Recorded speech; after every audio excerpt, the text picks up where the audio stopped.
Bueno, continuamos la segunda parte de la mañana con la mesa de lo psicológico.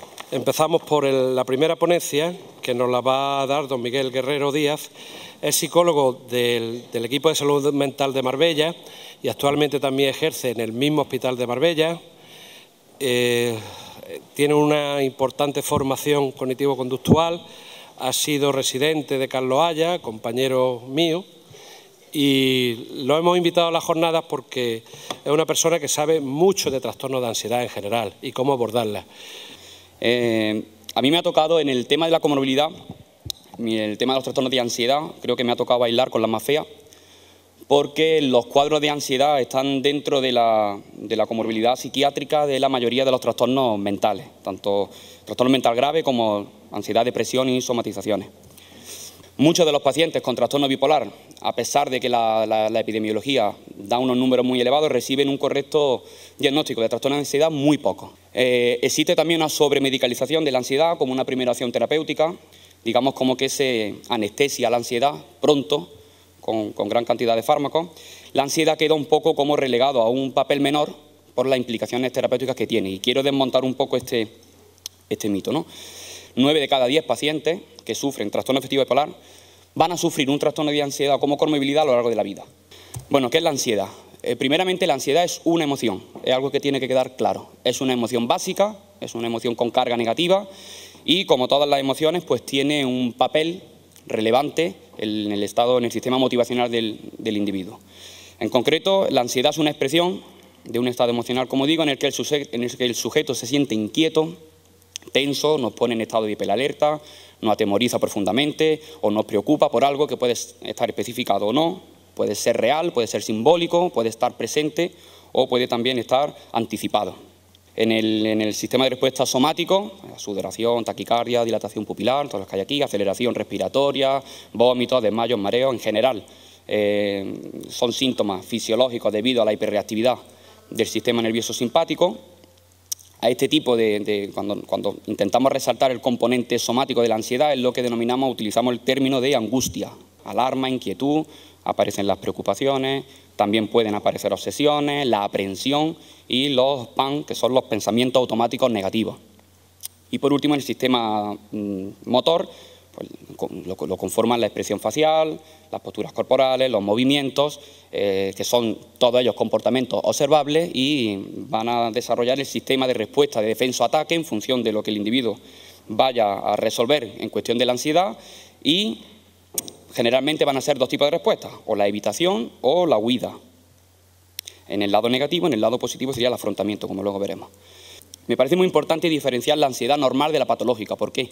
Porque ahora cuando yo vaya reflejando muchas de las características esenciales de los trastornos, la mayoría de los que estáis aquí vais a pensar que vais a decir, joder, pues yo estoy diagnosticado entonces de un trastorno de ansiedad o debo sufrirlo, porque muchas de las cosas que van a aparecer aquí las hemos experimentado. Si una persona, por ejemplo, ahora pierde el trabajo y esa ansiedad que le crea le provoca una movilización hacia buscar otro nuevo puesto de trabajo, a no quedarse bloqueado en casa, a no quedarse encerrado, decimos que tiene un valor adaptativo. Si esto no es así, se convierte en un estado de desadaptación y entonces ya pasaría a llamarse ansiedad patológica, el denominado trastorno de angustia, que puede llevar acompañado, ¿no?, agorafobia, y consisten en crisis de ansiedad que son inesperadas, son recidivantes, que se caracterizan, como decía antes, por una presentación súbita de varios de los síntomas físicos y psicológicos que he expuesto antes, no tienen por qué aparecer todos. Sufrir crisis de ansiedad lo hemos podido sufrir todo a lo largo de la vida y el que no lo haya sufrido lo va a sufrir. Pero marca una diferencia esto, que una de las crisis, o al menos una de las crisis de las que vaya sufriendo la persona, van seguidas de los siguientes síntomas. Que existe una inquietud persistente ante posibilidad de tener nuevas crisis. En sí la agorafobia se ha entendido coloquialmente como miedo a los lugares abiertos, a los espacios abiertos, pero no solamente son a los espacios abiertos.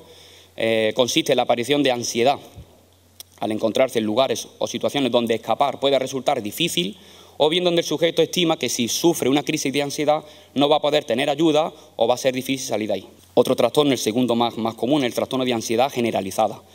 Estos son ansiedad por la existencia de preocupaciones muy excesivas, lo que se llama, ¿no?, la expectación aprensiva, sobre una amplia gama de acontecimientos de la vida cotidiana, ¿no?, laboral, familiar y escolar.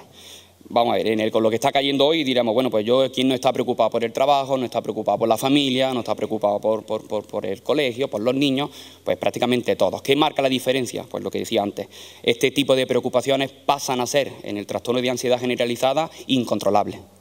Otro cuadro, este es un cuadro de unas características más particulares, pero se incluye también dentro de los trastornos de ansiedad, lo habéis escuchado, el obsesivo-compulsivo, que se caracteriza por la presencia de obsesiones, ¿no?, que se definen como pensamientos intrusos, recurrentes, persistentes, que generan una ansiedad tan grande al paciente que lo sufre, que le lleva a realizar o le impulsa a realizar una serie de rituales, que es lo que llamamos compulsiones, con vista a reducir este grado de ansiedad. La fobia social, esto se define, la característica que lo define es que es un temor muy acusado y persistente por una o más situaciones sociales en las que el sujeto se va a ver expuesto ante el público y teme ser evaluado o ser enjuiciado por parte de los demás.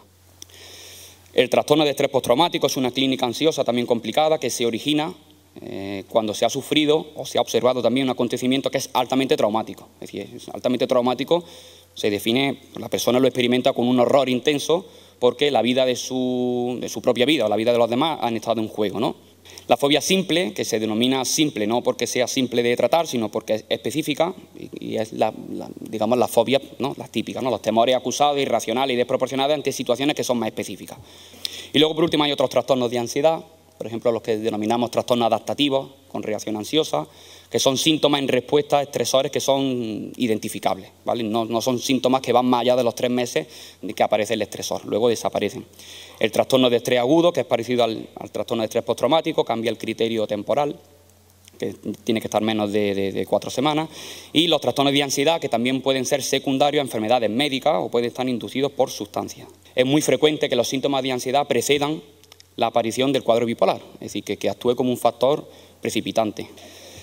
La comorbilidad también de los trastornos de ansiedad se correlaciona con la severidad de la enfermedad bipolar, atendiendo a una serie de indicadores que os presento aquí. Por ejemplo, aumenta el número de las hospitalizaciones, también afecta más las características, la presencia de características psicóticas, como hemos dicho, el uso indebido de alcohol y drogas y los intentos de suicidio. Estas dos últimas variables fueron significativamente estadísticas. Otro dato también importante que hay que resaltar es que existe también una correlación importante entre los trastornos de ansiedad comórbidos con el temperamento depresivo. La presencia de la comorbilidad de los trastornos de ansiedad también altera el pronóstico y el tratamiento del trastorno afectivo bipolar. Existe también un mayor aumento de los costos sanitarios y este resultado también me parece importante porque no hemos hablado aquí durante el día del tema de la infancia y de la adolescencia, pero estos resultados también se pueden extrapolar a casos de niños y sobre todo de adolescentes también afectados con trastorno afectivo bipolar. Si hay presente uno de los trastornos de ansiedad que he comentado, se relaciona con una peor respuesta al tratamiento. Se disminuye la calidad de vida drásticamente en los pacientes bipolares con trastornos de ansiedad comórbidos y experimentan una mayor interferencia en el ámbito laboral, en el ámbito familiar y además un mayor deterioro social. Pues una de las causas es una explicación un poco tautológica, es decir, el 29% de la población general va a sufrir algún trastorno de ansiedad a lo largo de la vida, es decir, es que en sí mismos los trastornos de ansiedad son muy prevalentes en la población general, luego en el colectivo de trastorno afectivo bipolar no iba a ser menos. La ansiedad en estos casos puede jugar varios papeles en relación con el trastorno afectivo bipolar. Ya hemos dicho que puede actuar como un factor predisponente, puede actuar también como un factor precipitante de las crisis, también puede actuar la ansiedad como un factor concurrente, es decir, que esté relacionado. El título de la jornada pone comorbilidad juntos pero no revueltos, pues aquí sería juntos y además revueltos, ¿vale? Eso sería lo concurrente.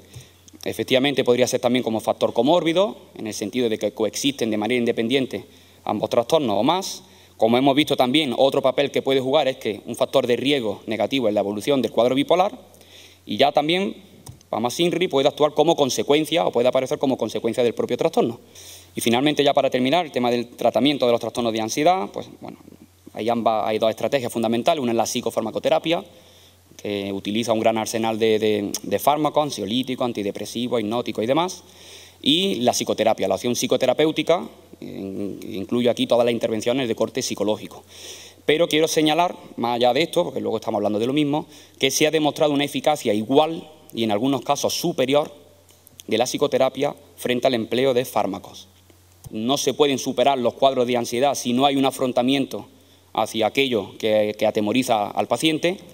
Enseñamos, digamos, en la terapia a que aprendan técnicas de afrontamiento específico para cada trastorno. Si uno, por ejemplo, comentaba antes, tiene miedo a los lugares que hay mucha gente, que están concurridos y nunca se enfrenta a ellos, nunca va, pues por mucho que vaya a la consulta al doctor Eloy y le ponga su buen tratamiento farmacológico que él pone, pero él mismo se lo dice también así. Si no va a la guerra, no va a afrontar nunca este problema. La alta tasa de prevalencia y el riesgo de trastornos de ansiedad comórbidos en los pacientes con trastorno bipolar pone de relieve esto que comentaba al principio, ¿no? La necesidad de una mayor atención clínica a este subgrupo de población. Los trastornos de ansiedad, como habéis visto, afectan negativamente al inicio, al curso, a la evolución, al pronóstico, incluso a las descompensaciones y al tratamiento de los trastornos bipolares. Luego, si os dais cuenta, abarca todo el espectro de la psicopatología. Y por último, pues esto lleva a la inevitable conclusión de que hay que ofertar tratamientos psicológicos adecuados como alternativa a esto que comentaba al principio de la sobremedicalización de la ansiedad. Estas son un poco las conclusiones que quería comentar.